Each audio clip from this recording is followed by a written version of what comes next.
IBN 7 बेबाक बेखौफ।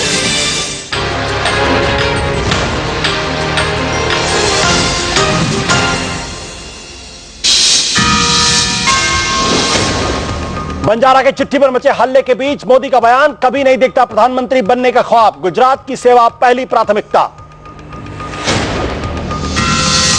कोयला घोटाले से जुड़ी गुम फाइलों की तलाश के लिए मंत्रालय ने दिए टीमें बनाने के निर्देश। सीबीआई ने सुप्रीम कोर्ट में कहा जांच के लिए चाहिए और अधिकारी।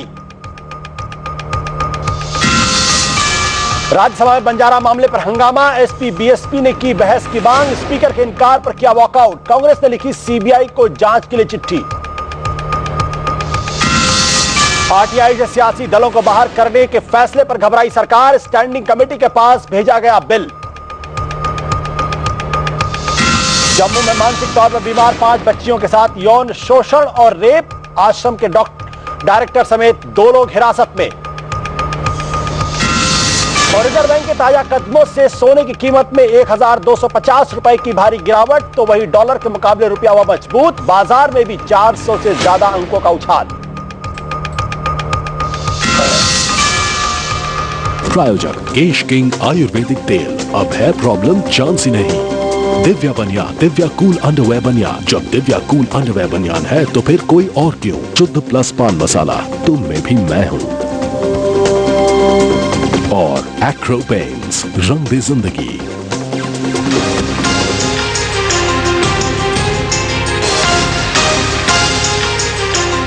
नमस्कार, मैं हूं आशुतोष। एजेंडा में आज बात राजनीतिक दलों को आरटीआई के दायरे से दूर रखने वाले संविधान संशोधन विधेयक की, जो फिलहाल टल गया है। पार्टियों के बीच इस विधेयक को लेकर आम राय नहीं बनी, लिहाजा सरकार ने इस बिल को स्टैंडिंग कमेटी के हवाले कर दिया। पहले तमाम बड़े दल एक सुर से आरटीआई के दायरे में जाने के खिलाफ थे, लेकिन जनता का मूड भांपते सरकार इस बिल को पास कराने का साहस नहीं जुटा पाई, लिहाजा बिल को स्टैंडिंग कमेटी के पास भेजना पड़ा। सरकार अब बिल को शीतकालीन सत्र में लाएगी, लेकिन बड़ा सवाल अब भी यही कि आखिर जनता की सेवा का दम भरने वाले राजनीतिक दल जनता से क्या छिपाना चाहते हैं और क्यों नहीं बताना चाहते हैं कि पार्टी के अंदर क्या कुछ हो रहा है, और अगर कोई आरटीआई के दायरे से सवाल पूछता है तो उसको बताने में दिक्कत क्या है। यही है आज का एजेंडा। राजनीतिक दलों के खाते में कितना पैसा है, राजनीतिक दलों के पास ये पैसा कहां से आता है, राजनीतिक दल चुनाव में कहां कितना खर्च करते हैं, ये बताना राजनीतिक दलों को गवारा नहीं। इसलिए ये पार्टियां खुद को आरटीआई के दायरे से बाहर रखना चाहती हैं। इन पार्टियों में सबसे आगे थी कांग्रेस, जो खुद ही आरटीआई कानून लाने का श्रेय लेती रही है। लेकिन अचानक राजनीतिक दलों की राय बदली और कुछ दल आरटीआई कानून में संशोधन के प्रावधानों के खिलाफ नजर आने लगे। लिहाजा सरकार ने बिल को संसद की स्टैंडिंग कमेटी को भेज दिया है। Because as far as the government is concerned, we considered the entire judgment in detail, and in the House, the discussion will be only focused. But when it goes to the standing committee will deliberate on it in a free and fair manner. दरअसल मुख्य सूचना आयुक्त ने 3 जून के आदेश में कहा था कि 6 राजनीतिक दलों को परोक्ष रूप से केंद्र सरकार से धन मिलता है, लिहाजा उन्हें जन सूचना अधिकारियों की नियुक्ति करने की जरूरत है। लेकिन निगरानी संस्था के इस आदेश पर राजनीतिक दलों में तीखी प्रतिक्रिया हुई, लिहाजा सरकार ने काफी विचार विमर्श के बाद आरटीआई अधिनियम में संशोधन का फैसला किया। लेकिन कुछ सांसद जनता का मूड भांपकर इस संशोधन के खिलाफ खड़े हो गए। बीजेपी सांसद मेनका गांधी तो पार्टी लाइन के खिलाफ जाकर संशोधन का विरोध करती दिखी। For people who get no information otherwise, since no other system works, and I just don't think that political parties should be out of it. But your party also seems to be agreeing to the fact that RTI should not be applicable to political parties. Well, I don't agree. Our stand is that there is a very strong public demand that there should be more transparency in the political system, and we ought to provide either a credible alternative to putting political parties under RTI, or we should accept that political parties should be under RTI. संशोधन के पक्ष में सरकार का तर्क था कि राजनीतिक दल न सार्वजनिक संस्थाएं हैं न सरकारी संस्थाएं, वो सरकार से फंड भी नहीं लेती, लिहाजा उन्हें आरटीआई के दायरे में नहीं होना चाहिए। लेकिन सिविल सोसाइटी सरकार के इस रुख से सहमत नहीं दिखी। अरुण राय जैसे आरटीआई एक्टिविस्ट ने सोनिया गांधी को 2 बार पत्र लिखकर संशोधन का विरोध किया। कांग्रेस के अंदर खाने चर्चा ये भी रही कि सोनिया गांधी भी इस संशोधन के पक्ष में नहीं है। उन्हें लगता है कि भ्रष्टाचार के खिलाफ जनता का जो मूड है उसमें इस संशोधन बिल का संदेश सही नहीं जाएगा। विक्रांत यादव, दिल्ली, IBN 7। जी हाँ, इस मसले पे एजेंडा के 5 सवाल है। पहला सवाल, क्या राजनीतिक दल RTI के दायरे में आने से डर रहे हैं? दूसरा सवाल, क्या राजनीतिक दल जनता से कोई सच्चाई छिपाना चाहते हैं? तीसरा सवाल, क्या राजनीतिक दल अपने फंड को सीक्रेट रखना चाहते हैं, यानी कोई न जाने कहां से पैसा आया, किसने पैसा दिया और क्यों दिया? चौथा सवाल, क्या राजनीतिक दल मिलने वाले चंदे का खुलासा नहीं करना चाहते? और आखिरी सवाल, राजनीतिक पार्टियों को सार्वजनिक संस्थाएं मानने में गलत क्या है? यह सवाल महत्वपूर्ण है और इन सवालों को लेकर लगातार चर्चा हो रही है। जाहिर है RTI को लेकर राजनीतिक दलों का रवैया ही उन पर सवाल खड़े कर रहा है और हमारा एजेंडा साफ है, राजनीतिक दल पारदर्शिता दिखाएं और यह बताएं कि उन्हें पैसा कहां से मिलता है, क्यों मिलता है, कौन देता है। बात करने के लिए हमारे साथ है बीजेपी के नेता सुधांशु त्रिवेदी, कांग्रेस के अखिलेश प्रताप सिंह, बीजेडी के जय पांडा, बेंगलोर से RTI एक्टिविस्ट निखिल डे और मुंबई से पूर्व सूचना आयुक्त शैलेश गांधी। आप लोगों का बहुत बहुत स्वागत है।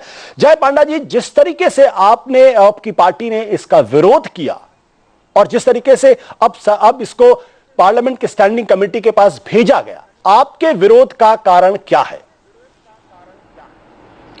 देखिए, मुझे लगता है कि आज का जो स्थिति है, हम पॉलिटिकल क्लास में थोड़ा आउट ऑफ ट्यून है पब्लिक का मूड के साथ। अगर आप देखें, पब्लिक में बहुत डिमांड है कि हमारे जो पॉलिटिक्स में कुछ बदलाव आए, इसमें कुछ हम सुधारें, और खास करके ये डिमांड रहा है कि पॉलिटिकल पार्टीज का जो खास करके अकाउंट्स और फंडिंग के बारे ट्रांसपेरेंसी होना चाहिए। अगर हम देखेंगे तो 40 देश हैं जिनमें पॉलिटिकल पार्टीज उनके फ्रीडम ऑफ इंफॉर्मेशन एक्ट के अंदर आते हैं, और जो देश में ये नहीं है, जैसे कि इंग्लैंड या अमेरिका, उनमें एक ऑल्टरनेटिव है जो बहुत बहुत स्ट्रिंजेंट है। उनका जो इलेक्शन कमीशन का राइट है, पॉलिटिकल पार्टीज जो उनके अकाउंट सबमिट करते हैं उसको ऑडिट कर सकते हैं और पेनल्टी भी डाल सकते हैं। हमारा ये नहीं है। हमारे इलेक्शन कमीशन में जो आंकड़े दिया जाता है पॉलिटिकल पार्टीज के अकाउंट्स के बारे, वो ऑडिटेबल नहीं है, ऑडिट होना चाहिए। ये पब्लिक नहीं है, पब्लिक होना चाहिए। और इलेक्शन कमीशन को एक्स्ट्रा पावर दिया जाना चाहिए कि उस पर एक्शन ले। और जब तक हम ये सब ना करें तो मेरे ख्याल में हमें कोई इतराज नहीं होना चाहिए कि पॉलिटिकल पार्टीज RTI में ही रहें। जय पांडा, आपने कहा आउट ऑफ ट्यून है political parties. Out of tune का मतलब क्या? ये आउट ऑफ ट्यून है यानी मैं ये कह लूं कि बहुत आधुनिक नहीं है, समय से पीछे चल रही है, या कुछ है जिसको छुपाना चाहती हैं, पब्लिक को ना पता चले कि आखिर पार्टी के अंदर चल क्या रहा है, पैसा कहां से? दोनों चीजों में क्या चीज आपको ज्यादा बेहतर लगती है? देखिए, एक परंपरा रह चुका है कि पॉलिटिकल पार्टीज ट्रांसपेरेंट नहीं है, लेकिन ये अभी 21st सेंचुरी है और पब्लिक का मांग, अगर देखें, उनका जो डिमांड है कि वो ट्रांसपेरेंट होना चाहिए। और मेरे लिए दुख की बात है कि कोर्ट कचहरी हमसे ज्यादा आगे हैं कि पब्लिक का मूड क्या है और क्या बदलाव लाना चाहिए, वो इस पर एक्शन ले रहे हैं। और हम जो पब्लिक रिप्रेजेंटेटिव हैं, हम वो ये जो चेंजेस आ रहे हैं, बदलाव आ रहे हैं, हम इसको लीड करना चाहिए। लीड करने के सिवा हम क्या कर रहे हैं, इसको अपोज कर रहे हैं। तो मैं इसका खिलाफ हूं। बिल्कुल, मुझे लगता है जय पांडा ने बड़ी अच्छी बातें कही कि पॉलिटिकल पार्टीज एक तरीके से एक जमाने में बहुत आधुनिक हुआ करती थी, लेकिन आज शायद समय से पीछे चल रही हैं। पब्लिक के मूड से शायद वो सामंजस्य नहीं बिठा पा रही है, पब्लिक के मूड को नहीं समझ पा रही हैं, और जो बदलाव आ रहे हैं उन बदलाव के हिसाब से अपने आप को बदलने के लिए एक तरीके से कोशिश नहीं करे। सुधांशु त्रिवेदी जी, आपकी पार्टी इस मसले पे कहां खड़ी है? आपकी पार्टी विरोध करती नजर आती है, कांग्रेस के साथ नजर आती है, क्या कहेंगे आप, क्यों विरोध? देखिए, जो RTI का मामला है, सबसे पहले मैं कहना चाहूंगा कि राजनीति में पारदर्शिता और शुचिता के लिए भारतीय जनता पार्टी प्रतिबद्ध है। जब हम सत्ता में थे, एंटी डिफेक्शन लॉ हम लाए थे। आपको याद हो, राज्यसभा में वोटिंग के दौरान ओपन वोट किया जाना चाहिए, यह प्रावधान हम लोग लाए थे, और सांसदों के एसेट्स डिक्लेरेशन वाली बात लाए थे। तो इसलिए राजनीति में पारदर्शिता और शुचिता के लिए हम लोगों ने बहुत प्रयास किए हैं। तो इसलिए हम ये मानते हैं कि ये ट्रांसपेरेंसी होनी चाहिए। अब जहां तक इस RTI वाले प्रश्न की बात है, तो हम एक प्रकार से चुनाव आयोग के द्वारा RTI में कवर्ड हैं। अब यदि हमें किसी और संस्था के द्वारा राजनीतिक दलों को कवर्ड करना है या किस किस डायमेंशन पे कवर्ड करना है, तो इस बारे में जब एक विस्तृत एक प्रारूप आ जाएगा तब उस पर हम अपना विचार व्यक्त करेंगे। अब जैसे उदाहरण के लिए मैं बताता हूं, एक होती है फाइनेंशियल ट्रांसपेरेंसी। फाइनेंशियल ट्रांसपेरेंसी बिल्कुल क्लियर होनी चाहिए, पॉलिटिकल पार्टीज हमें मानते हैं, मगर दूसरा पक्ष है एडमिनिस्ट्रेटिव और पॉलिटिकल, और जब पॉलिटिकल पक्ष आता है तो उसके साथ सामाजिक पक्ष भी जुड़ जाता है। तो जब हम आरटीआई के दायरे में पॉलिटिकल पार्टीज को लाएंगे तो वो एक राजनीतिक और सामाजिक संस्थान भी हैं, तो क्या हम उनके प्रशासनिक, राजनीतिक और सामाजिक संदर्भों को भी आरटीआई में लाएंगे या हम सिर्फ वित्तीय प्रावधानों को लाएंगे? इन सारी चीजों के बारे में एक विस्तार से जब प्रारूप सामने आए तो हम उसके ऊपर अपना विचार प्रकट करेंगे। मैं एग्जाम्पल देना चाहता हूं, मानिए कुछ पार्टियां जिन्होंने क्षेत्र की राजनीति, क्या कल के दिन आप आरटीआई करेंगे? आपने अच्छा तर्क दिया, मैं सैद्धांतिक बता रहा हूं। आपने अच्छा तर्क दिया। मेरा सवाल है, क्या पार्टी बीजेपी और आप सैद्धांतिक तौर पर यह मानते हैं कि आरटीआई के दायरे में होना चाहिए कुछ रेस्ट्रिक्शंस के साथ, जो फाइनेंशियल मैटर्स हैं उसमें पूरी तरीके से ट्रांसपेरेंसी होनी चाहिए, और उसमें अगर कोई हिंदुस्तान का नागरिक अगर जानना चाहे तो यह जानकारी उस तक उपलब्ध कराई जाए कि आपके पास पैसा कहां से? क्या इसके पक्ष में है आप सैद्धांतिक तौर पर? देखिए, हम सैद्धांतिक तौर पे फाइनेंशियल ट्रांसपेरेंसी के बिल्कुल पक्ष में हैं, मगर जो मैंने कहा, अगर आप पूरी पॉलिटिकल पार्टी को लाते हैं तो मैं उदाहरण देता हूं, भारत में अनेक क्षेत्रीय दल हैं जिन्होंने, अनेक ऐसे दल हैं जिन्होंने अपने किसी एक सामाजिक वर्ग का प्रतिनिधित्व करके ऊपर उठे हैं। कल के दिन क्या आरटीआई में क्वेश्चन क्या सकता, आपने अमुक जाति या अमुक क्षेत्र के ही लोगों को पदाधिकारी क्यों बनाया? या जैसे मान लीजिए जय पांडा जी हैं, सारे राष्ट्रीय पदाधिकारी उड़ीसा से ही हैं। फाइनेंशियल ट्रांसपेरेंसी के हम पक्षधर हैं, हम फाइनेंशियल ट्रांसपेरेंसी के हम पक्षधर हैं। मतलब किस बिजनेस हाउस ने आपको पैसा दिया, किस बिजनेस हाउस ने पैसा दिया, कितना पैसा दिया और उसका अमाउंट क्या है, ये बताने के लिए आपकी पार्टी तैयार है? देखिए, ये तो आज भी अगर कोई चाहे तो चुनाव आयोग के माध्यम से जानकारी ले सकता है। तो फिर जरूरत तो फिर विरोध करने की जरूरत क्या है?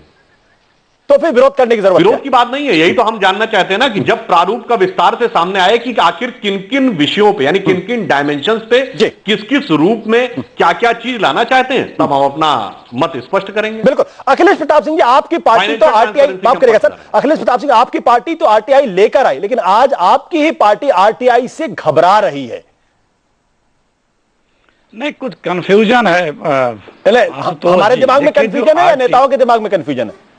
नहीं, सबके जगह, मतलब मेरे दिमाग में भी कंफ्यूजन है। बता रहा हूं, जो हाँ, देखिए, जो आरटीआई है वो सिर्फ लोक प्राधिकारी को ही कवर करता है। राजनीतिक दल लोक प्राधिकारी की कैटेगरी में नहीं आते हैं, पहली बात। दूसरी बात, जो भी दस्तावेज सरकार के किसी भी डिपार्टमेंट के पास है, अगर वो 8 में नहीं आता है, रूल 8 में, कॉन्फिडेंशियल में, तो वो कोई भी पब्लिक का आदमी आरटीआई से ले सकता है। और जो आपने अभी जिक्र किया 2 जगह, जो भी हमारा दस्तावेज इनकम टैक्स या इसमें चुनाव आयोग में है, जिसमें हमारी फंडिंग भी, वो सब तो मिलते हैं आरटीआई से। वो तो आज भी मिलते हैं, आज भी लोग लेते हैं, मैं मीडिया में छपता भी है। लगने दीजिए ना फिर, तो फिर आरटीआई लगने दीजिए ना, क्या चिंता है, क्या की परेशानी है? वो तो है ही है, वो तो है ही है। तो आरटीआई लगने दीजिए ना उसमें। वो तो है ही, आरटीआई ऑलरेडी उसमें इम्प्लीमेंटेड है, नहीं है ना? रोक, अभी तो रोज छपता है भाई। मैं अगर आरटीआई लगाकर अगर जानना चाहूं कि भाई कांग्रेस पार्टी के अंदर पैसा कहां से आया, तो उसको छिपाने की क्या बात है? अगर आप कह रहे हैं कि वो पहले से है, हाँ, तो वो बता दीजिए लोगों को, ओपन करिए। वो तो मिलता है आशुतोष जी, वो तो जो कांग्रेस पार्टी या किसी पार्टी ने अपना रिटर्न दिया है या चुनाव आयोग का या इनकम टैक्स में, वो तो मिलता ही है लोगों को, वो तो छप चुका है। कई बार आपको 4-6 महीने पहले याद होगा किस किस घरानों ने किसको कितने कितने दिए हैं, वो छप भी चुका दिल्ली के अखबारों मैगजीनों में, वो तो मिलता ही है। लेकिन जो दूसरा, जो प्रत्याशी है पार्टी वाइज या जो भी हैं, वो तो जिस छोटे से चुनाव के हों या बड़े से चुनाव के हों, वो तो सब अब देना पड़ता है चुनाव आयोग में। इस बार तो 4 पन्ने और बढ़ गए थे डिक्लेरेशन के इस असेंबली चुनाव में, तो वो तो इतना ज्यादा पूरा फैमिली का देना पड़ता है, वो तो और ज्यादा ट्रांसपेरेंट है। वो वेबसाइट पे जिसको देखना हो देखे। बात समझ में नहीं आ रही अखिलेश जी, माफ करिएगा, बात समझ में नहीं। जय पांडा जी, आपने बीजेपी की भी बात सुनी और आपने कांग्रेस पार्टी की बात सुनी, दोनों इस देश की प्रिंसिपल सबसे बड़ी पार्टियां हैं जो लगातार सत्ता में रही हैं कम से कम पिछले 16-17 सालों से। क्या उनके तर्कों से आप सहमत हैं कि भाई, वो अखिलेश जी कह रहे हैं कि भाई वो तो इलेक्शन कमीशन के पास ही किसी को पता चल सकता है, तो उसमें क्या नया बात? आप क्या उनके तर्कों से सहमत हैं? देखिए, मैं आज का दिन तू मैं फंसना नहीं चाहता हूं, क्योंकि सब मिलकर हम इसको देश के हित में भेजे हैं स्टैंडिंग कमेटी को। ये एक छोटा सा जीत है, बड़ा सा जीत नहीं है। लेकिन मैं ये कहना चाहूंगा कि एक तो फाइनेंशियल मामले में कह रहे हैं कि सब सहमत हैं, लेकिन बात यह है कि हमारे इलेक्शन कमीशन में हम जो सबमिट करते हैं वो झूठ भी सबमिट कर सकते हैं, उस पर कुछ फर्क नहीं पड़ता है। आज का दिन एक केस है, एक कैंडिडेट ने गलत इंफॉर्मेशन फाइनेंशियल दिए थे इलेक्शन के टाइम में, इलेक्शन कमीशन ने उसको पकड़ा और सरकार आज कोर्ट पे आर्ग्यू कर रहे हैं कि गलत होते हुए भी इलेक्शन कमीशन का कोई दांत नहीं है कुछ एक्शन लेने के लिए। तो ये सही नहीं है कि आज का दिन सब फाइनेंशियल मैटर्स में ट्रांसपेरेंसी है। दूसरी बात, जो नॉन फाइनेंशियल मैटर्स में कह रहे हैं कि पार्टीज का सीक्रेट होना चाहिए, इसमें दो किस्म का बात उठता है। एक होता है कि कैंडिडेट सिलेक्शन, कैसे आप कैंडिडेट चुनते हैं। देखिए यूएस में देखिए, यूके में देखिए, अलग डेमोक्रेसीज में देखिए, उनका कैंडिडेट सिलेक्शन प्रोसेस पब्लिक होता है, पब्लिक प्राइमरीज होता है और चुनते हैं। तो मेरे ख्याल में उसमें भी कोई इतराज नहीं होना चाहिए। लेकिन एक तीसरा बात है जिस पर बहस हो सकता है। तीसरा बात है कि अगर कोई पॉलिटिकल पार्टी उसके स्ट्रैटेजी तैयार कर रहे हैं इलेक्शन के लिए, वो स्ट्रैटेजी पब्लिक नहीं होना चाहिए। इसमें शायद कुछ दम है, इसको बहस होना चाहिए। जैसे कि आरटीआई में है कि किसी का अगर कमर्शियल पैटेंट है या कमर्शियल नो हाउ है, वो पब्लिक में नहीं जाना चाहिए, वो उनका कंपेटिटिव एडवांटेज है। तो ये सिर्फ एक लिमिटेड मामला में कि पॉलिटिकल पार्टीज उनका क्या स्ट्रैटेजी तय कर रहे हैं वो सीक्रेट रहे, उसके सिवा मेरे ख्याल में कुछ भी सीक्रेट नहीं रहना चाहिए। कुछ भी सीक्रेट नहीं रहना चाहिए। निखिल डे भी हमारे साथ जो बेंगलोर से जुड़े हुए, साथ ही मुंबई से शैलेश गांधी भी हमारे साथ है। निखिल डे जी, आपने राजनीतिक पार्टियों का तर्क सुना, बीजेपी की भी बात सुनी और आपने साथ ही साथ कांग्रेस की भी बात सुनी। उनके अपने कुछ कंसर्न्स हैं और उसमें जैसा जयपांडा भी कह रहे हैं उनके कुछ कंसर्न जेन्युइन भी हैं, लेकिन कुछ बातें समझ में नहीं आती। एक आरटीआई एक्टिविस्ट होने के नाते क्या आपको लगता है कि पूरी तरीके से पॉलिटिकल पार्टीज को ट्रांसपेरेंट होना ही चाहिए, सारी बातें पब्लिक में होनी चाहिए? क्योंकि आप पब्लिक को रिप्रेजेंट करने का दावा करते हैं तो पब्लिक को जानने का भी हक है कि आप कैसे हैं, किस तरीके से हैं, क्या करते हैं। निखिल जी।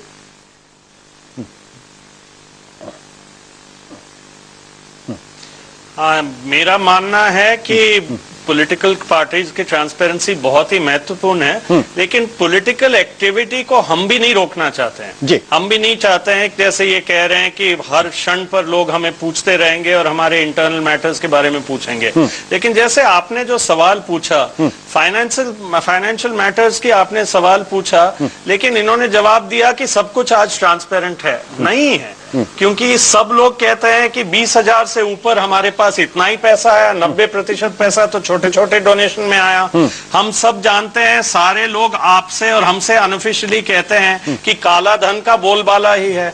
सबका कहना है कि पैसों से ही राजनीति चल रही है और उसका दुरुपयोग हो रहा है। लेकिन फिर भी अमेंडमेंट की भाषा देखो तो अमेंडमेंट कहता है पूरी तरह राजनीतिक दल बाहर रहेंगे। उसमें कोई सवाल ही नहीं था कि कौन से चीजों में कोई कंसर्न है। तो जैसे जहां इनको कोई तकलीफ यदि हो रही है स्ट्रैटेजी की या इंटरनल मैटर्स की, तो उसके ऊपर चर्चा हो सकती थी, उसका दिख सकता था।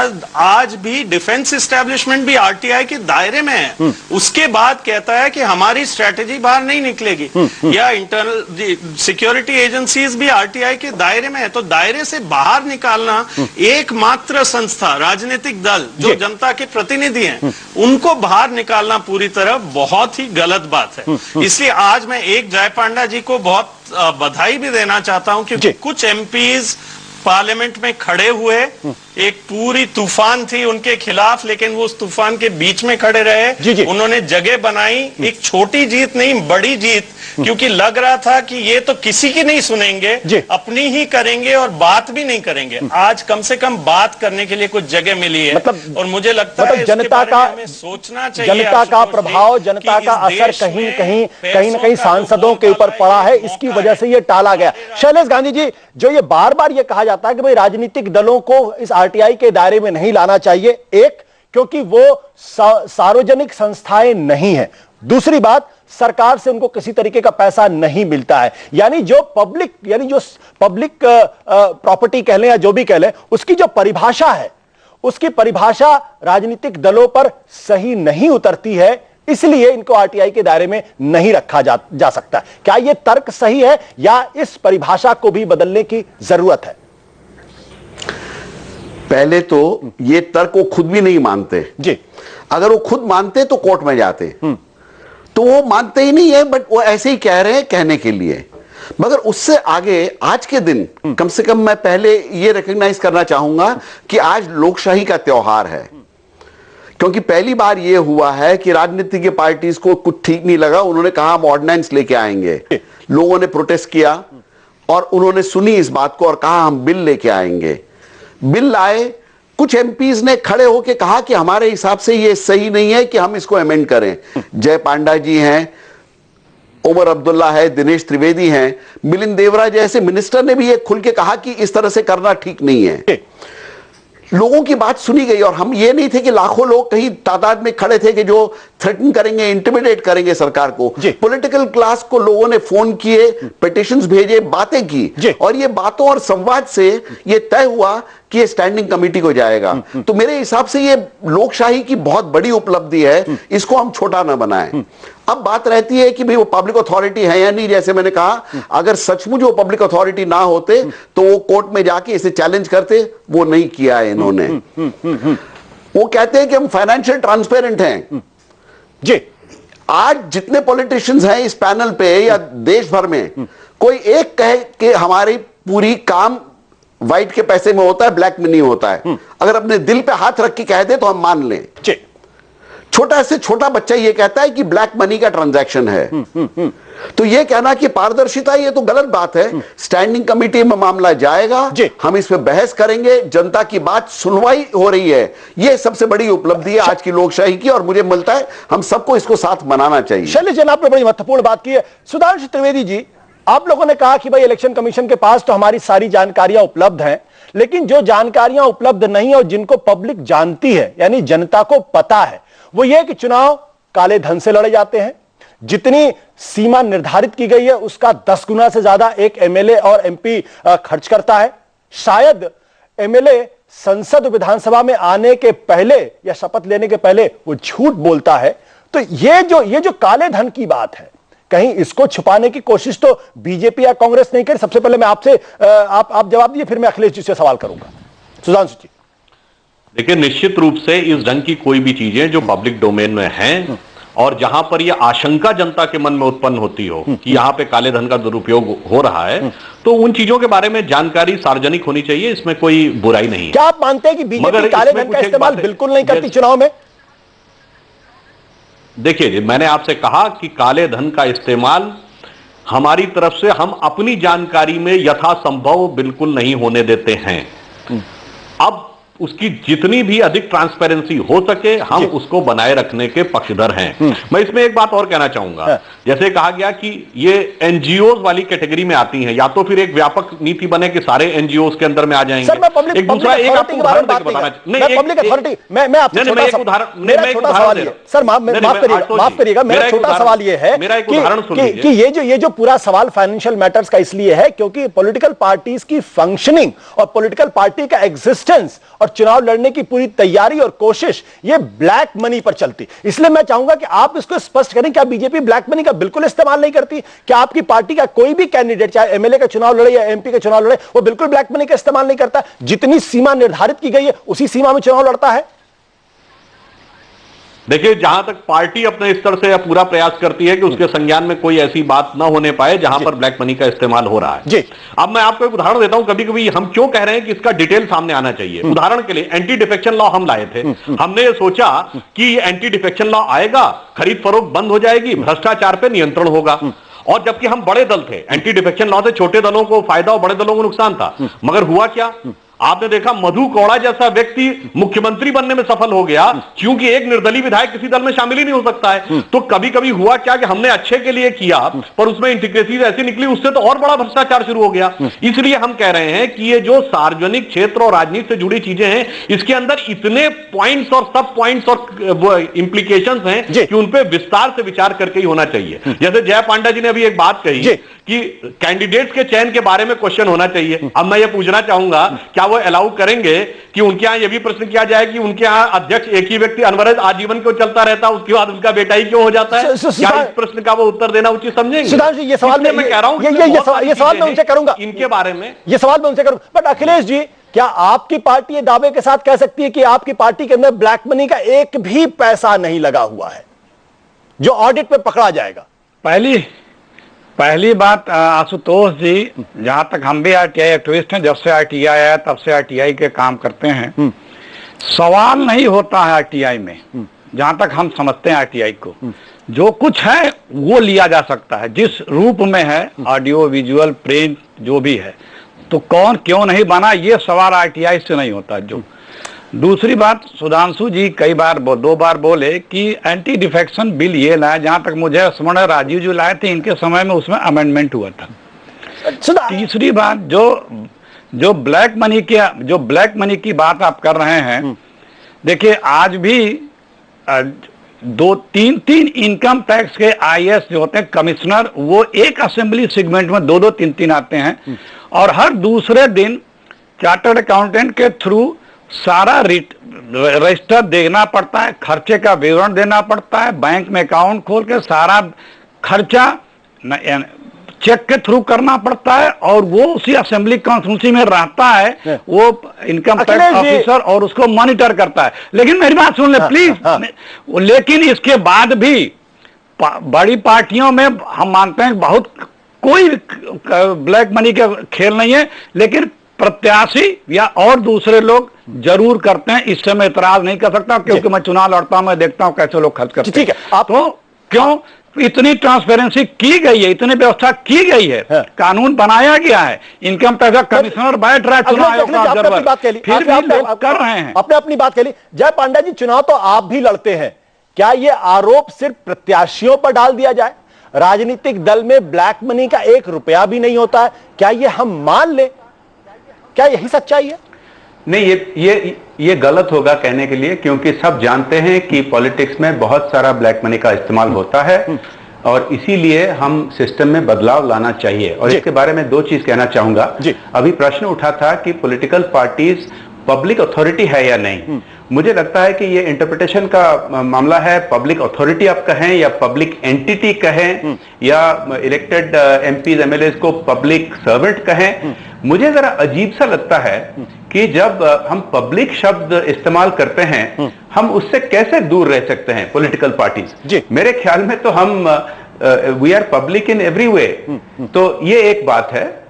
और दूसरी बात है कि जो कैंडिडेट के बारे मुझे प्रश्न पूछा गया, कैंडिडेट सिलेक्शन के बारे, मेरी पार्टी में मुझे लगता है कि जो नॉर्म है इंडिया में उससे काफी ज्यादा ट्रांसपेरेंट है। आप किसी का भी पोता हो, बेटा हो, नेफ्यू हो, हम एक ओपिनियन पोल सिस्टम करके चुनते हैं कैंडिडेट सिलेक्शन, और उसी के वजह से मेरे ख्याल में हमें ज्यादा सफलता मिली हुई है। लेकिन ये भी काफी नहीं है। मुझे जैसे आप अलग देशों में देखें तो उनका कैंडिडेट सिलेक्शन प्रोसेस बिल्कुल पब्लिक होता है, तो हमें क्यों इतराज होना चाहिए? बिल्कुल। जय पांडा जी, आप बड़े महत्वपूर्ण सवाल खड़े कर रहे हैं, और इन तमाम महत्वपूर्ण सवालों को और आगे लेके चलेंगे और डिस्कशन करेंगे, बातचीत करेंगे, लोगों के राय जानने की कोशिश करेंगे। लेकिन एक सवाल अभी भी कहीं ना कहीं अनुत्तरित है, और वो सवाल है जिस तरीके जय पांडा ने कहा कि भाई अगर कुछ पॉलिटिकल पार्टीज को ये लगता है कि अगर कल लोग ये सवाल करने लगेंगे आपने फला कैंडिडेट को किस आधार पे चुना, क्या जाति के आधार पे चुना, धर्म के आधार पे चुना, क्यों चुना, इस सवाल का जवाब हम देते देते थक जाएंगे, और एक ही पार्टी के 50 लोग आरटीआई लगाएंगे और पार्टी का बंटाधार हो जाएगा। ये भी एक महत्वपूर्ण सवाल की चर्चा करेंगे छोटे से ब्रेक के बाद।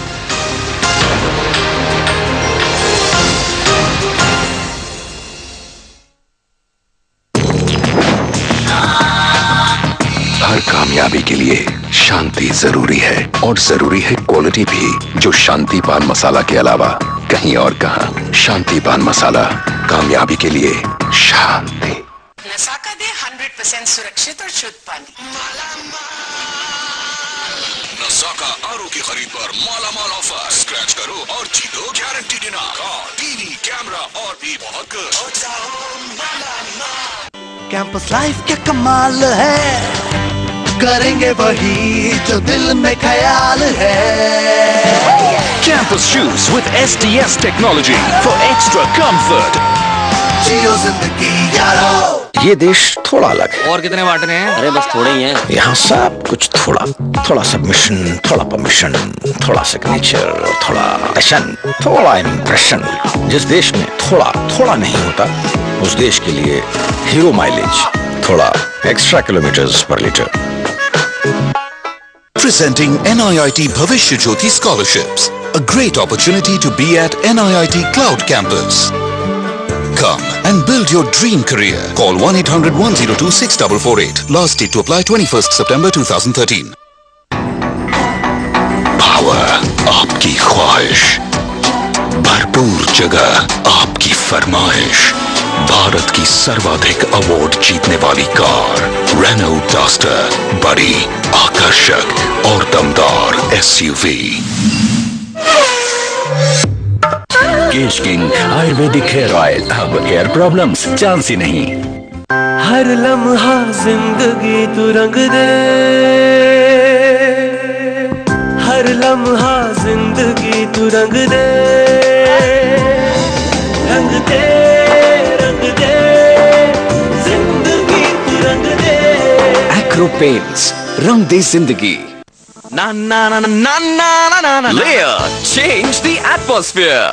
दुनिया का सबसे महंगा पान मसाला, पान बहार क्रिस्टल। बेहतरीन स्वाद एक शाही अंदाज में, चुनिंदा और बेहतरीन चीजों का मिश्रण, खानदानी तजुर्बे और शुद्ध चांदी के साथ। Pan Bahar crystal, switch to the richer taste. जो भी देखे बस देखता रह जाए, जब त्वचा गुनगुनाए। कोकोनट के गुणों वाला वीनस सोप। अब त्वचा को गुनगुनाने दो। पेश है Laser water heaters with copper element, scaling को बचाने के लिए मैग्नीशियम एनोड, हाई प्रेशर सहने के लिए glass line tank, energy saving device और हीट एडजस्टमेंट नॉब, साथ ही 30 सालों का विश्वास ISI मार्क के साथ। Laser simplify living. अब बेटे की पॉपस्टार टी-शर्ट की चमक नई जैसे रखने के लिए अलग से ना टिकिया, ना ब्रश, ना नील की जरूरत। क्योंकि एरियल कंप्लीट में पहले से समाई इनकी शक्ति जिद्दी दाग आसानी से निकाले, ताकि कपड़ों की नई जैसी चमक रहे बरकरार। Ariel complete. अब एरियल कंप्लीट के 1 किलो पैक पर पाइए 25 रुपए की छूट। जल्दी कीजिए। चुन चुन के देख बांट के कूट कूट के निखरे जो हो मिर्ची हम अपनाए, जैसे एवरेस्ट का तीखा लाल। सही तीखा, सही लाल, तीखा लाल। हो जाए अभी, अभी के अभी, हो जाए अभी। अब 200 ml पेप्सी सिर्फ 8 रुपए में पिएंगे सभी। ओह यस, अभी। Ladies and gentlemen, here is what you've been waiting for. Come make your dreams come true. Come near, come near. Wish to target the affluent? Advertise on select channels of Tata Sky with Amagi. Smart advertising on TV. SMS AMAGI to 54999. What? आज फिर बाहर खाना खा के आओगे? और मैंने जो इतना कुछ बनाया, घर का कुछ अच्छा नहीं लगता। लाइफ में डालो थोड़ा गरम मसाला। एवरेस्ट गरम मसाला, खाने में डाले स्पेशल टेस्ट। थोड़ी गरम दाल मिलेगी, टेस्ट में बेस्ट एवरेस्ट। अब एवरेस्ट गरम मसाला के 100 ग्राम पैक में 20% एक्स्ट्रा फ्री। केश किंग आयुर्वेदिक हेयर ऑयल, अब हेयर प्रॉब्लम्स चांस ही नहीं।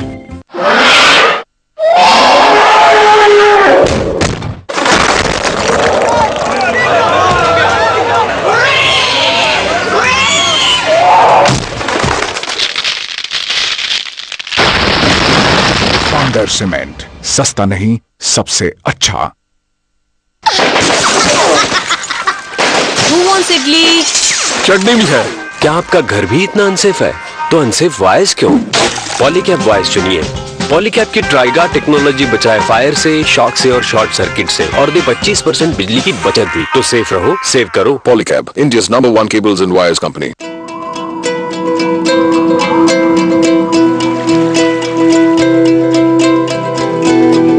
जब एक बाइक में हो दुनिया का पहला 4 वाल्व 2 स्पार्क वाला DTSI इंजन, जो दे आम बाइक्स के मुकाबले 30% ज्यादा पावर, 105 किलोमीटर पर आवर का जबरदस्त टॉप स्पीड और वही डिस्कवर का शानदार माइलेज, तो आपका दिल धड़केगा नहीं, दौड़ेगा।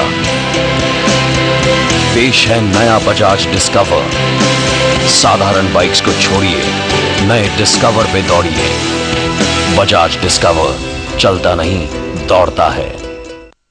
आज कुछ नया खिलाओ तो जानू, मेरे पास है आर का खजाना। खाना है क्या बताओ मेरे जानू। 70 से भी ज्यादा और प्योर मसाले।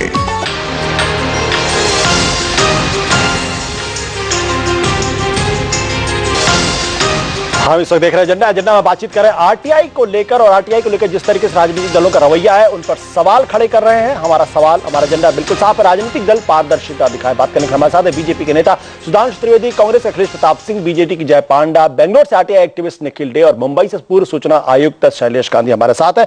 निखिल जी, राजनीतिक दलों की एक चिंता जो बहुत जेन्युइन चिंता लगती है, और वो इस बात को लेकर ये कि जैसे कि पिछले दिनों आपने देखा कि आरटीआई के मूवमेंट ने कम से कम एक काम ये किया कि अब अफसर डरने लगे हैं, फाइल के ऊपर नोटिंग्स में कुछ लिखने से डरने लगे हैं। उसकी वजह से एडमिनिस्ट्रेटिव पैरालिसिस होने लगी है, यानी अफसर वाकई में फैसले नहीं लेने लगे। ये एक बहुत बड़ा कारण बताया जाता है।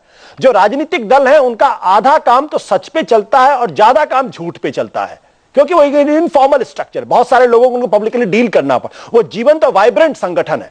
तो अगर आरटीआई उनके दायरे में आ जाएगा तो बहुत सारे काम राजनीतिक दलों को, पॉलिटिकल पैरालिसिस की स्थिति पैदा हो सकती है। निखिल,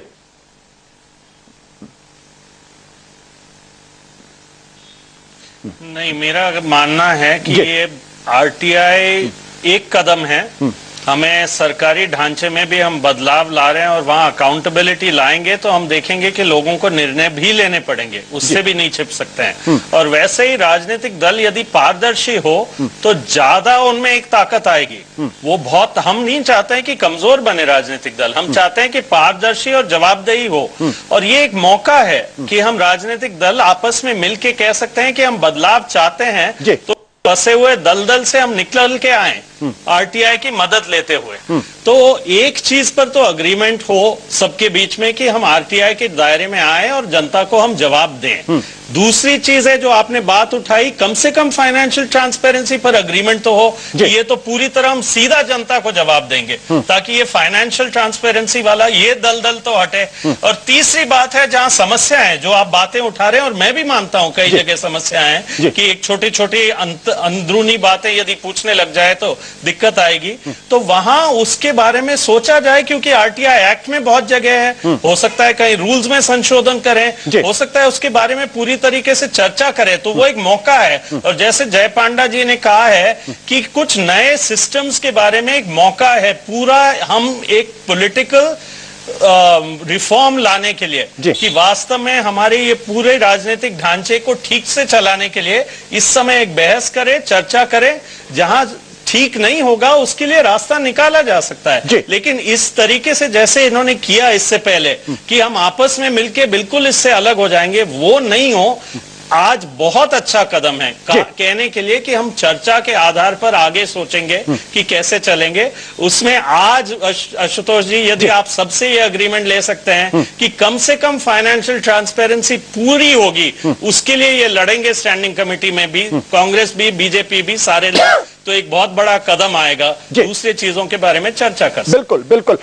शैलेश गांधी जी, जो सवाल मैं खड़े कर रहा हूं, जो राजनीतिक दल अंदर से बहुत ज्यादा खड़े करते हैं, उनका कहना है कि राजनीतिक दलों की दिक्कत क्या होती है ना, जितनी पॉलिटिक्स वो बाहर करते हैं उसकी 10 गुना पॉलिटिक्स पार्टी के अंदर होती है। अगर आप किसी एक कॉन्स्टिट्यूएंसी में एक कैंडिडेट खड़ा करेंगे तो उस कैंडिडेट को गिराने के लिए 75 लोग खड़े हो जाते हैं, उसके खिलाफ तमाम तरीके के संदेह के बादल खड़े हो जाएंगे, शिकायतों का अंबार लग जाएगा और इतनी आरटीआई लग जाएगी कि बेचारा वो कैंडिडेट तो क्या पार्टी जवाब देते देते थक जाएगी। यह भी एक गंभीर संकट है। तो ये इस संकट का निराकरण भी होना चाहिए।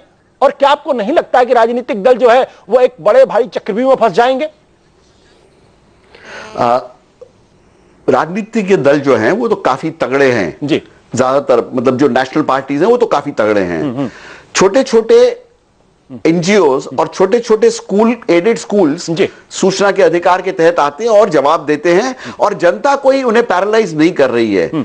जब ये कानून आया तो मुझे याद है लेफ्टिनेंट जनरल आर्मी के कहते थे कि यार हम तो बर्बाद हो जाएंगे, हम देश का संरक्षण कैसे करेंगे, मगर ऐसा कुछ नहीं हुआ है। पुलिस कहती थी कि हम काम नहीं कर पाएंगे। तो ये तो डर जो है वो छोटे बच्चे को जैसे पहले दिन स्कूल जाने से वो डरता है, घबराता है, वही डर इनका है, वो ज्यादा अहमियत नहीं है। मगर मैं ये अपील कर रहा हूं कि ये सूचना के अधिकार के जरिए आज राजनीतिक दलों पे विश्वास नहीं है जनता का, उन्हें बिल्कुल इनमें कोई फेथ नहीं है। वो लाना बहुत जरूरी है लोकशाही के लिए, उसके बिना लोकशाही चल नहीं सकती, पल नहीं सकती है। और मैं समझता हूं जय पांडा जैसे जो यंगर नेता हैं वो समझ रहे हैं इस बात को कि आज से 10 साल के बाद हम बेटर राजनीतिज्ञ पार्टी चाहते हैं, हम बेटर देश चाहते हैं। अगर वो नहीं चाहते हैं तो कोई बात नहीं, मत पारदर्शिता बताइए, पारदर्शी बता के, जनता को जवाबदेही बता के वो खुद की पार्टीज को और देश के लिए एक बहुत बड़ा भविष्य सोच रहे हैं। बिल्कुल। अखिलेश जी, सवाल यहां पे खड़ा हुआ, क्या राजनीतिक दलों को अब अंदर से मॉडर्न बनना होगा? सीरियस पॉलिटिकल रिफॉर्म की जरूरत है। और अगर जनता ये डिमांड कर रही है, क्योंकि यही जनता आपको चुनकर संसद के अंदर और विधानसभा में भेजती है, अगर उसकी इच्छा यह है कि आप लोग बताइए आपके अंदर क्या होता है, तो उससे डरने की जरूरत क्या है? वक्त आ गया है बदलने का, क्यों नहीं बदला जाए? क्यों नहीं राजनीतिक पार्टियों अंदर से पूरी तरीके से ट्रांसपेरेंट हो जाए?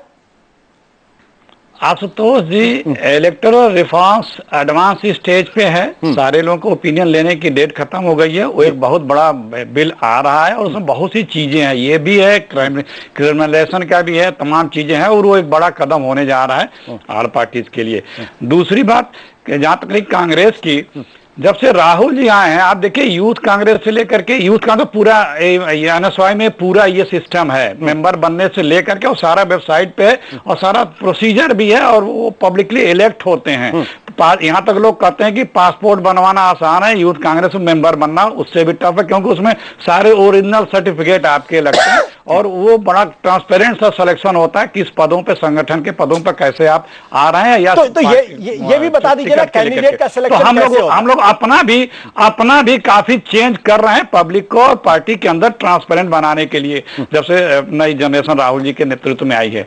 और तीसरी बात जो अभी, अखिलेश जी माफ करें, मैं बीच टोक रहा हूं, कल ये सवाल भी आपसे हो सकता है कि भाई राहुल गांधी को आपने किस आधार पर पार्टी का उपाध्यक्ष बना दिया? ये सवाल पूछेंगे लोग कि आपने अपने वंश के आधार पर बनाया या अपने काबिलियत के आधार पर बनाया?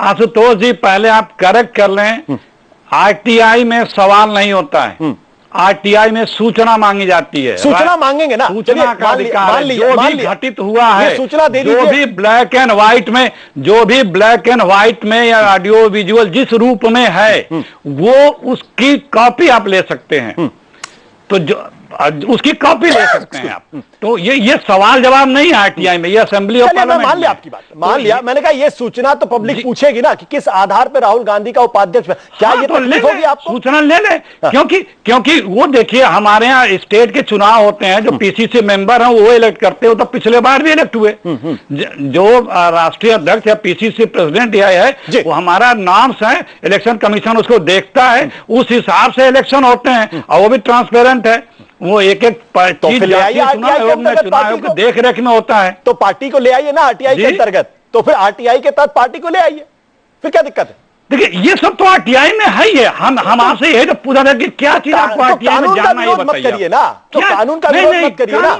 नहीं, कानून, देखिए अभी एक बात उठा आशुतोष जी कि छोटे गिफ्ट, वो हेल्प, फाइनेंशियल गिफ्ट करने वाले लोगों का नाम नहीं, तो उसके लिए तो आपको इनकम टैक्स एक्ट में बदलाव करना पड़ेगा, क्योंकि 20,000 के नीचे वालों को ये प्रिविलेज है, तो उसमें आप उसको बदलाव कर दीजिए कि 20,000 से कम देने वालों का भी रिकॉर्ड इनकम टैक्स रिटर्न देना पड़ेगा। अखिलेश जी, पहले सैद्धांतिक तौर पर तो पार्टी तैयार हो जाना है कि हम RTI के तहत लाएंगे, जो निखिल जी ने बड़ी अच्छी बात की, उन्होंने कहा पहले आप सैद्धांतिक तौर पर तैयार हो जाए, उसके बाद उसको फॉर्मेट क्या होगा, उसका प्रपोजल क्या होगा, उसका प्रारूप क्या होगा, उस पर चर्चा हो जाएगी। नहीं, देखिए ये बड़ी लंबी बात है, अगर आप जजमेंट पर बात करेंगे तो उस पर मैं बता दूंगा कि कैसे कैसे पूरा हिंदुस्तान का हर व्यक्ति उस पर आएगा। और दूसरी बात, पहले आप तो ये तय करेंगे आप जानना क्या चाहते हैं। आप जो चीज हमारा, देखिए चुनाव के दौरान जो भी चीज हो रहा है वो सब ऑन पेपर है, पार्टी का हर चीज ऑन पेपर है। जो फाइनेंशियल तो मैं कह रहा हूं, अगर सब कुछ ऑन पेपर है तो फिर RTI के तहत लाने में दिक्कत क्या है? सब कुछ अगर ऑन पेपर है। सुधांशु त्रिवेदी जी, ये सवाल आपसे भी है, सवाल इस बात को लेके ये कि भाई अगर कैंडिडेट का सिलेक्शन अगर कर रहे हैं आप, तो बता दीजिए, जैसा कि जय पांडा जी ने कहा कि अमेरिका के अंदर तो जो कैंडिडेट का सिलेक्शन होता है वो प्राइमरीज में होता है, लोगों को पता होता है इसके आधार पर। ये बताने में दिक्कत क्यों आनी चाहिए? क्यों जनता न जाने इस बात को? देखिए, इसके कुछ तकनीकी बात है और कुछ व्यवहारिक बात है। एक तो टेक्निकल बात ये, जिस तरफ आज तक किसी का ध्यान नहीं गया, कि हमारे यहाँ कॉन्स्टिट्यूशन में पॉलिटिकल पार्टी डिफाइंड कहां है। एंटी डिफेक्शन मेरा मानना है, पहले तो पॉलिटिकल पार्टी का स्ट्रक्चर्ड प्रॉपरली डिफाइंड होना चाहिए। एंटी डिफेक्शन लॉ में क्या है, लेजिस्लेचर और पार्लियामेंट्री पार्टीज डिफाइंड है, पॉलिटिकल पार्टीज की प्रॉपर डेफिनेशन नहीं है। पॉलिटिकल पार्टीज की प्रॉपर टेक्निकल डेफिनेशन हो, उनका स्ट्रक्चर डिफाइंड हो, तब हम आगे की ये बात करें। अब आप आइए दूसरी बात के ऊपर। आपने भी स्वयं ये कहा कि पॉलिटिकल पार्टियां एक जीवंत संगठन है, एक जीवंत ऑर्गेनाइजेशन है। अब इसके अंदर एक और बात है, जैसे आपने कहा ना अमेरिका में सब कुछ बिल्कुल ओपन है। अमेरिकन सोसाइटी और या वेस्ट की सारी सोसाइटी और हमारी सोसाइटी में बड़ा भारी अंतर है। वहां है individual and then direct society, no institution in between. हमारे यहाँ बीच में परिवार भी आता है, हमारे यहाँ जाति भी आती है, हमारे यहाँ वर्ग भी आता है, बता दीजिए ना, रोल प्ले करते हैं। बता दीजिए ना उसके बारे में। तो मैं उसी पॉइंट पे आ रहा हूं। यदि यह प्रश्न उठेगा तो भारतीय जनता पार्टी और कम्युनिस्ट पार्टी को छोड़कर बाकी ज्यादातर दल जो परिवार और वंश के आधार पर चल रहे हैं, उनके लिए ज्यादा समस्याएं पैदा होंगी। मैं आपको एक दूसरा आप दूसरे बिंदु पे आ रहा हूं। आपने कहा कि वित्तीय आधार पर, माफ करिएगा मैं आपको बीच में टोक रहा हूं, क्योंकि मैं आपको जानता हूं आप बड़े माहिर हैं चीजों को स्पिन देने के लिए, और आपने बड़े करीने से पूरे मामले को स्पिन दे दिया, जिसका जवाब ना तो अखिलेश जी के पास होगा ना जय पांडा जी के पास हो। लेकिन फिर भी चूंकि हमारी मजबूरी होती है ब्रेक लेना और कार्यक्रम को यहीं खत्म करना। बड़ी अच्छी बातचीत हो रही थी कि बहुत बहुत शुक्रिया हमारे तमाम मेहमानों का, और माफी के साथ कि हम इस बातचीत को आगे नहीं बढ़ा पाए। वक्त एक छोटे से ब्रेक का, लेकिन ब्रेक में जाने के पहले हम अपने दर्शकों को बता दें कि हमने एक छोटा सा सवाल अपने दर्शकों से पूछा था, और सवाल इस बात को लेकर यह था कि आखिर जो आरटीआई के तहत क्या राजनीतिक दलों को लाना चाहिए या फंड छिपाने के लिए आरटीआई में लाने को तैयार नहीं है राजनीतिक पार्टी, क्या यह बड़ा कारण है? क्या हमारे दर्शकों की राय आपको बताएंगे छोटे से ब्रेक के बाद। तमाम मेहमानों का पूरी माफी के साथ बहुत बहुत शुक्रिया।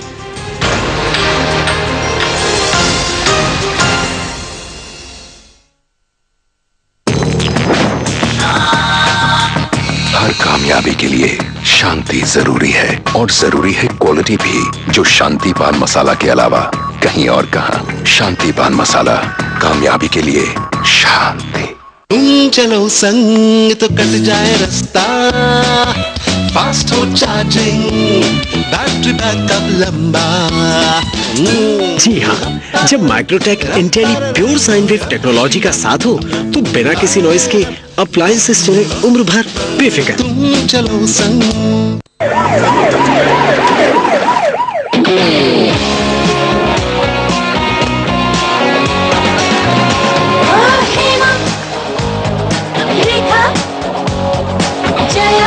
सुषमा सबकी पसंद Nirma.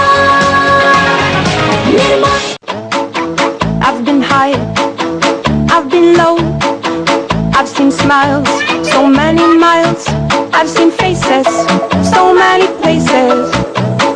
Chevrolet Sail, more style than you expected, more admirers than you asked for. Chevrolet, find new roads. नया rich cream hair colour Godrej expert से। नापना नहीं, बस मिक्स और लगाओ। नो झंझट, no mistake. Oh my God, oh my God, oh my God, बिल्कुल 19 लग रहे हो। So soft and shiny. Wow. नहीं पापा, बस 30 रुपए। Godrej Expert, rich cream hair color. Oh my God. Getting your logo on that car is like making a hole in one. तेरे बस की बात नहीं है यार। We didn't participate. Why didn't we participate? The CEO who won was a protege of mine. अपने गुरु का नाम रोशन कर रहा है। I've already sent my CV to the winning logo company. Don't tell anyone, okay? Want people to talk about your company? Get your logo on the Vodafone McLaren Mercedes cars. Register now.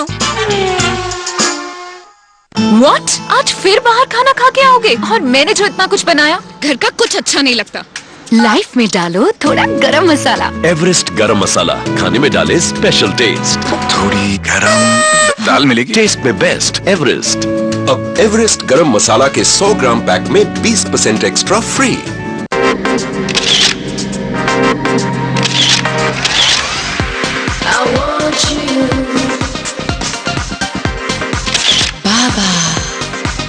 The freshness of life. ऐसा महल साफ करने में तो ज्यादा मेहनत लगेगी। चौंक गए छतरी मैन, ये है आधी मेहनत वाला टाइड प्लस। ये आसानी से मैल निकाले भिगोते ही और मेहनत करे माइनस। टाइड प्लस, आधी मेहनत में व्हाइट प्लस।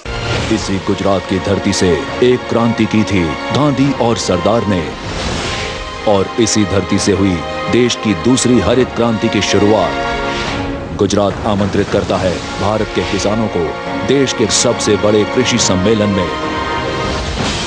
छोटे खेतों से बड़ा उत्पादन कैसे लिया जाए, परंपरागत खेती को आधुनिक खेती से कैसे मिलाया जाए, विज्ञान और तकनीक द्वारा गरीब किसानों को भी अमीर कैसे बनाया जाए, ऐसे कई सवालों के जवाब मिलेंगे यहाँ।